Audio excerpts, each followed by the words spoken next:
এই দেশের করেছেন।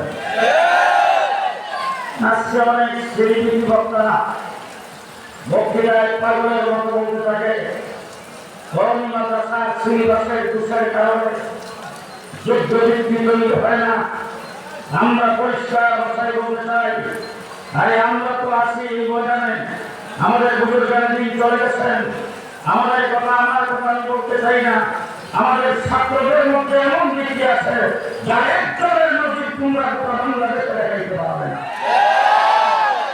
আমাদের সিলেবাস এটা কওমি মাদ্রাসা সিলেবাস, এই সিলেবাস বাংলা একাডেমি থেকে তৈরি হয় নাই, এই সিলেবাস বিশ্ববিদ্যালয় বোর্ড থেকে তৈরি হয় নাই, এই সিলেবাস কোন শিক্ষা মন্ত্রণালয় থেকে আসে নাই, এই সিলেবাস এই দেশের কোন সরকার করে নাই, এই সিলেবাস এই দেশের কোন আন্দোলন তৈরি করে নাই, এই সিলেবাস স্বয়ং আল্লাহ প্রদত্ত, আল্লাহ যে মহারাষ্ট্রকে মঞ্জুরি দিয়েছেন, আমরা সেই মাদ্রাসায় পড়াই।